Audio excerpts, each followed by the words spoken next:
If a little green is good, more is even better. Now, back to Green is Good with John Shigarian and Mike Brady.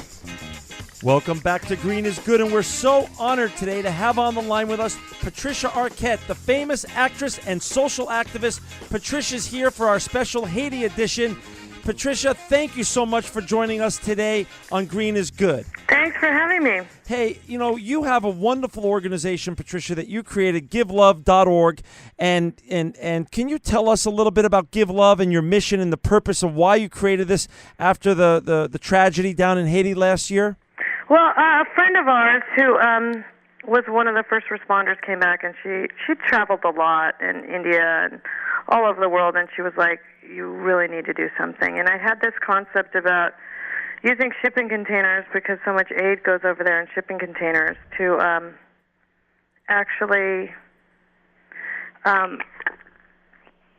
to build some kind of housing for people with a green slant. So using the best that we have in current technology, but also keeping everything very low cost as much as possible, and also replicable systems, and testing them out and seeing what works and what doesn't work. So we bought radiant barrier paint over there, which NASA had created. It has ceramic beads in it to help with the R value, and hurricane screws. And so our shipment had just come through a couple of weeks ago, right before the election, which slowed things down a little bit. But we're building out these our units at the Street Kid program. There's going to be 350 kids living there in the end. There's 150 there now, and it's pretty incredible to see the difference when you've worked in a tent camp, to see the difference in kids' lives and a safe place for them to be, and tricycles and toys. And I mean, it makes a big difference. But also, we wanted to test out sustainable systems. So one of the first systems that we tested out was an eco-sand system using local materials. So basically, you take human excreta and you mix it with the local materials like bagasse, all the things that are rotting in the markets, right, all the old banana leaves and all the vegetable waste, and you put those together with local sawdust and with bagasse left over from the sugar cane, and it starts its own thermophilic process, and it creates a chemical reaction, and then it heats up and it kills all the pathogens, which is especially important now with the cholera. Wow. And so that was our first system we started testing while we were trying to source our land to build, and because we've gone through about 4 partners. The situation with land ownership is so complicated in Haiti that there's so many land titles that if you put them all together and legitimized all of them, Haiti would be larger than the United States.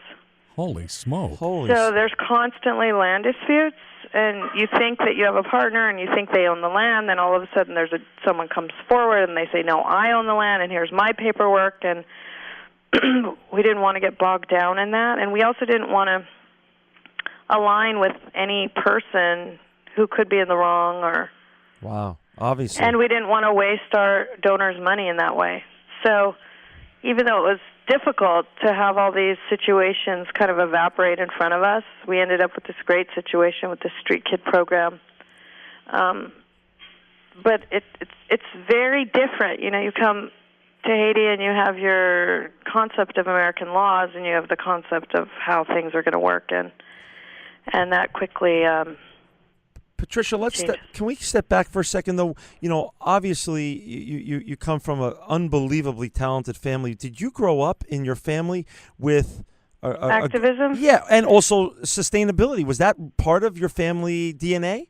Well, when I was little, my mom was pregnant with me, she marched with Martin Luther King. Okay. So and she was so pregnant that they had her get on the bus with Dr. King. Wow. At a certain point. She was like, you were in my stomach with Dr. King. So you had no choice. Yeah, I had no choice. And then we lived in a commune when I was little, and we didn't have a toilet. And we didn't have running water. We didn't have electricity. So I understood how it is to live that way. Right. And I understood that it's more difficult, for sure. Everyone would have a flushing toilet if they could. But the reality is so much energy goes into the water that goes into the back of your toilet to be pristine and clean. Right. and then we pee in it, and then it has to go through a whole other energy cycle to get clean again. Now, over there, where you're looking at deforestation, you're looking at soil that's been completely depleted. So the food output is much lower. The water table's compromised because the soil's so hard, the water's not absorbing back into the water table. Wow. So you have all this excreta from people that literally, you'll see people just defecating in the open all the time. Oh. You'll see people defecating, and then 15 feet down the water source, you'll see an old lady washing her face. Oh, boy. And so the problem is also the solution with this sanitation situation, because you need to kill all the pathogens. Otherwise, you're going to have hepatitis. You're going to have cholera. You're going to have all of these diseases. I mean, the doctors that were over there are like, whoa, we've only seen these diseases in books. Right. Oh, We've never seen elephantitis. Oh. We've never seen fifth-stage syphilis. We've never seen all of this. Oh. So you have to treat the waste. Right now it's just getting pumped and dumped into the water source or 2 feet from the water table. All right, so Patricia, I just want to understand the timeline here. So last January 12th, 2010, the earthquake There was happens. an earthquake, and Right.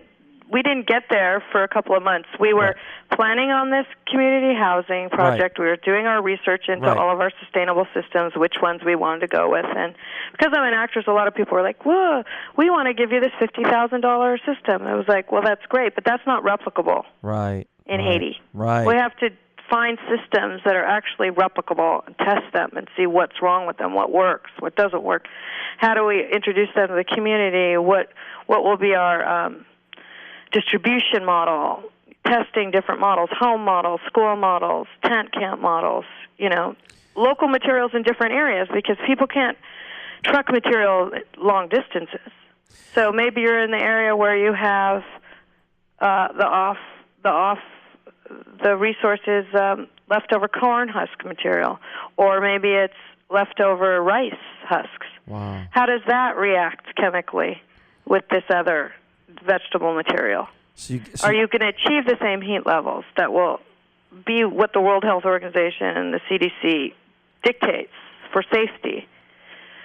So it's far more complicated than just, hey, I'm a well-known personality. I'm an actress, and I could go down there and do some good. There's a lot of moving pieces going on here. There's a lot of moving pieces, because I feel like it's very important that things be as safe as possible. What's beautiful about this system is that the end product is pathogen-free dirt, soil that's really nutrient-rich. Right.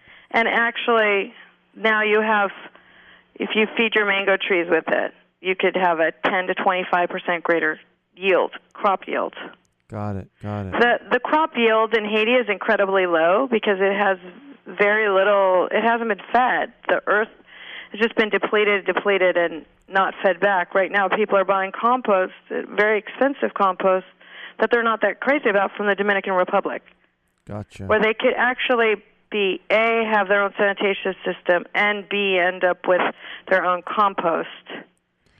So you created Give Love, and for our people who just joined us, our listeners who just joined us, we're on the line right now with Patricia Arquette, who's doing amazing things down in Haiti with her great organization Give Love, and you could go look at it right now on your iPad or on your. Yeah, I do have to say our website is very, very behind. Okay. It's still talking about this when we were going to do it at this tent camp. Okay. So we do absolutely have to update it. But the reality is that's just been on the bottom of our priority list. Right. Gotcha. But we are building out these units, and we're building 6 classrooms also. Okay. Which is so important there. I mean, you'll see kids that are going to school in a tent camp, and that's astronomically expensive for their families. Wow. They choose that over food.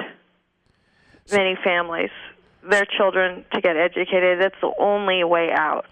Patricia, you shared a little bit about how hard it is working with the different landholders. How about the different organizations? How do you get down there? And then how does the collaborations look like? Is it difficult finding the right groups to collaborate with? It is. It definitely is. There's a lot of money in aid, and there's a lot of bureaucracy in aid work. But there's little groups like Grassroots United, which are great facilitators of all these different grassroots groups. It's very grassrootsy. It's very open to all these groups that are green, and their agenda is really to help the Haitian people as much as possible with different kinds of green solutions, different building materials, whether they're building things out of dirt and clay, homes, or bamboo reforestation, using bamboo to build with, and forest with bamboo. There's all different groups that come through there, and they help facilitate. And Haiti Onward is another group that's pulling together all these green groups to look at sustainable solutions long-term for Haiti. So, yes, and then there's this great group, MMRC, and actually it's kind of difficult. What's going on right now is it's these two guys, and when I first went there, I met all these nurses that were volunteering from here, and they were like, oh my God, do you know Big Paul and Little Paul? They are amazing, because we're working at the hospital, the generator goes out. 5 minutes later, they roll in with a generator. Wow. Our ventilators, we had 2 ventilators, they both broke. We're hand pumping a patient, and then they just open the door, and there they've got a ventilator. Like, these guys are amazing, and spending time with them, they are constantly working. We help them get tents for orphans and water filtration devices. And, I mean, I'd be like, Paul, sit down and eat. Little Paul Wagner, and he'd be like, I can't. I got to go drop this off. Dripping with sweat, working so hard. And he's actually arrested right now. For what? Because he was working in the hospital when a father brought his son in, his baby in, and his baby died. His baby was massively dehydrated, and these guys run supplies around. So actually he didn't even administer anything to the kid, but they put IV fluids in the child to try to hydrate him. Sure.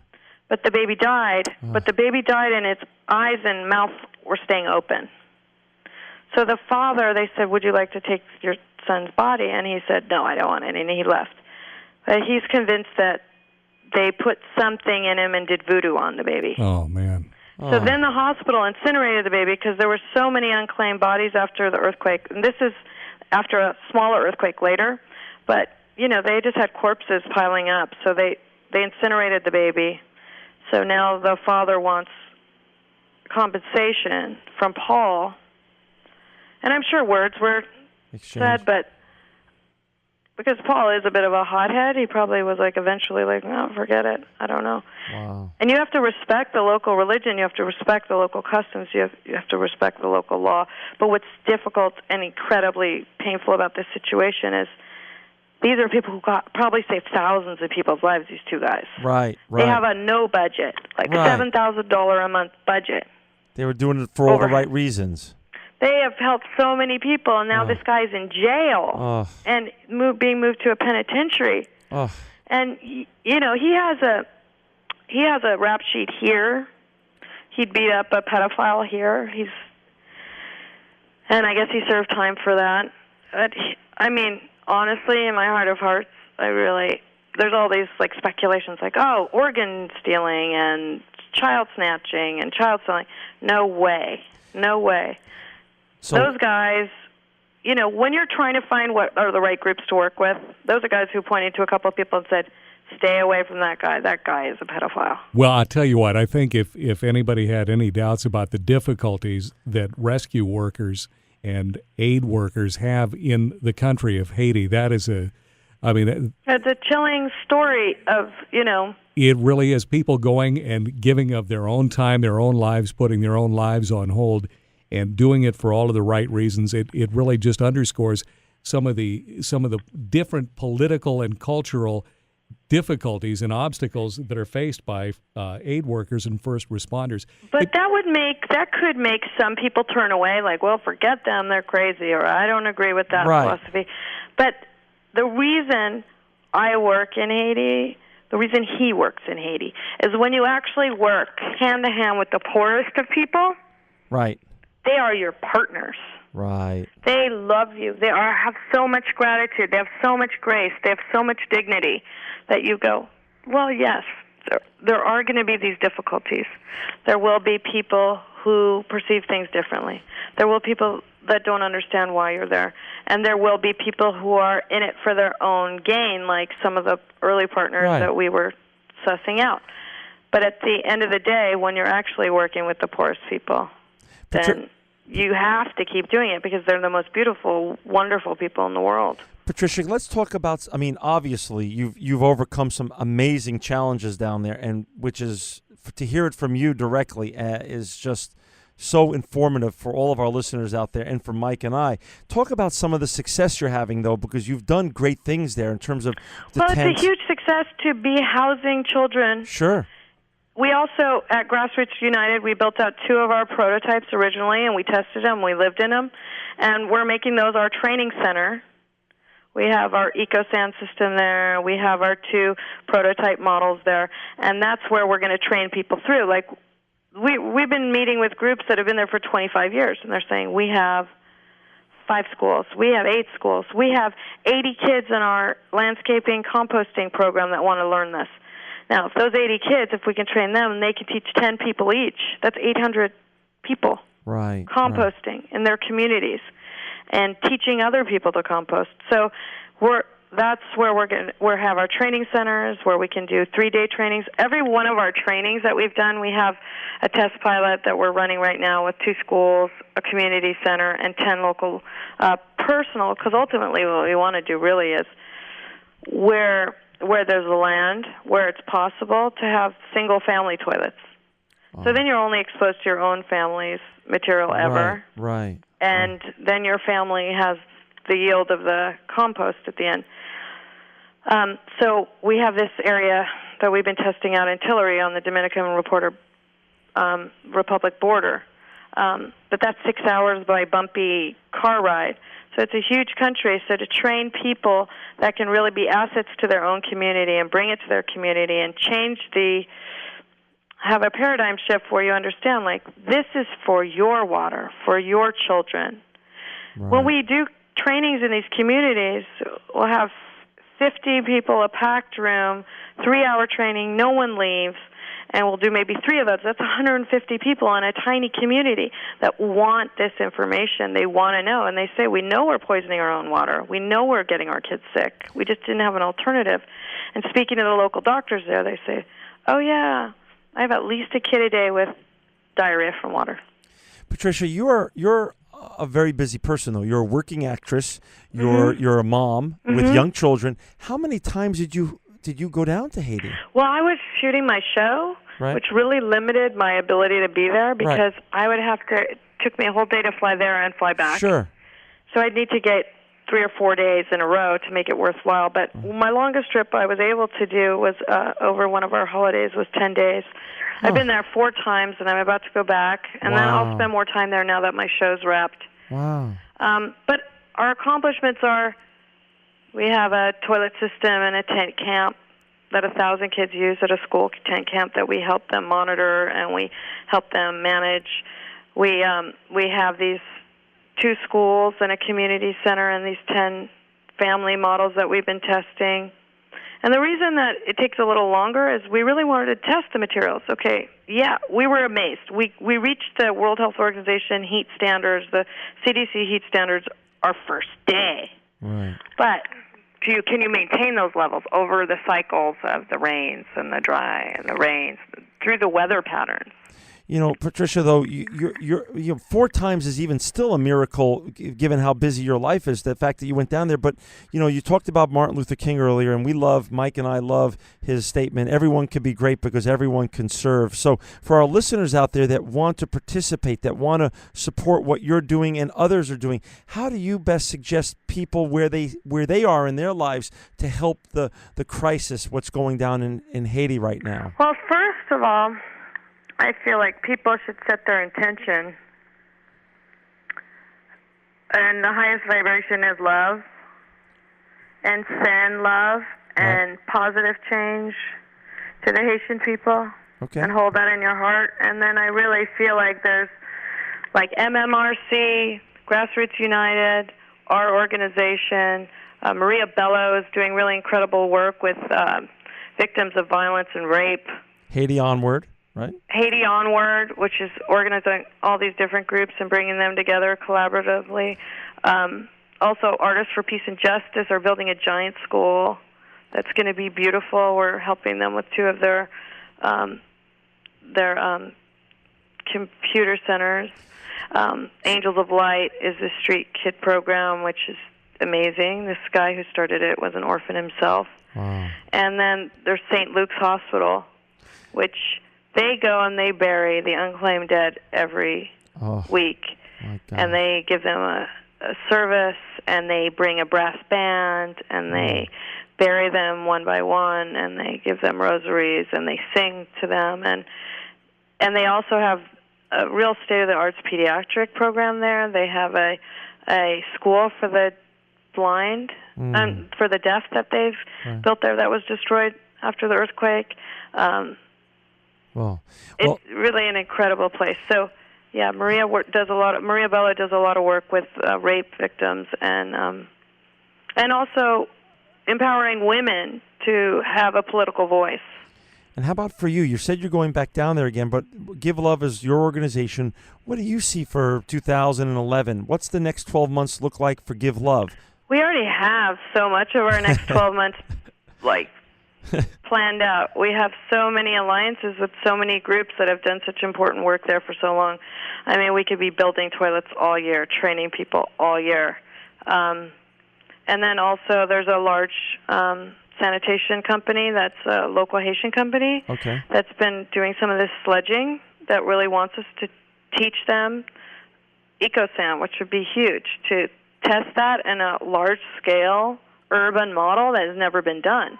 Wow. And also we're bidding out a building project that someone is building that will ultimately be a 5,000-person apartment complex.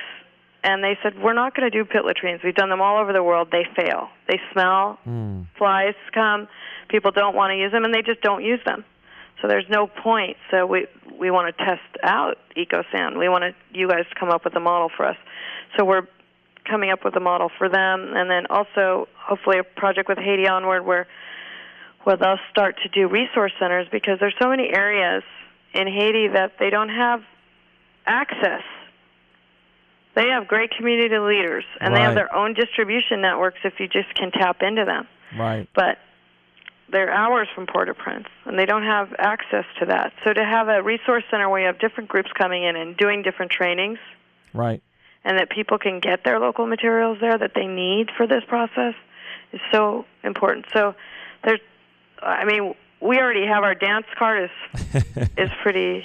Well, given that, people who donate money want to know that the money's going towards all goodness. So if people who are listeners out there now are going to be so excited to hear all the great things you're doing with Give Love, how do they donate to Give Love? We have a website, which is, again, woefully out of date, but it's givelove.org. Okay. And you can donate there. Great. So, through your PayPal. And then if you don't have PayPal or don't want to do PayPal, just email somebody on the contact list, and then we'll help. Got it. We're happy to take your money, but we also have a very low overhead. Gotcha. We have ultimately what we want to do is train up enough Haitian employees in all these processes that we hand it over to them, because this is about empowering the communities. Gotcha. Well, Patricia, we're down to the last minute, and Mike and I are just so honored that you took the time today. Oh, thank you. Thanks for having me. But can you share, any pearls of wisdom that you have in your journey with our listeners who want to get more involved, whether it's just in their community or whether it's nationally here in the United States or it's internationally, like all the special work you're doing down in Haiti? Share what you'd like with our listeners as we go to signing off here. I feel like we all can contribute something to this world, and we have to elevate each other. I feel like it's a very crucial time right now to move our whole energetic level up, and the best way to do that is through service. And you may have your own calling to what that will be. Maybe that's orphans, or maybe that's women's rights, or maybe that's single fathers, or whatever that thing is for you, right? Or illiteracy. There's a million volunteer groups that you could work with, and also great groups that can make a big impact. Like I've pointed out some that I feel like, and JPHRO, Sean Penn's organization over there, they gave us 500 tents that we passed out, more than 500 tents, 500 mosquito nets, and Coleman Tents gave us 500 mosquito nets, and we passed out at least 1,000 tents from Sean Penn's organization. So there are these little groups. If you want to help Haiti, any of those groups that I talked about are very important groups. Well, Patricia Arquette, Mike Brady, and myself are so thrilled that you came on today and took time out of your busy schedule. Yep, you are a wonderful and successful actress, but even more important, an eco and social activist, and truly living proof that green is good. It's so good.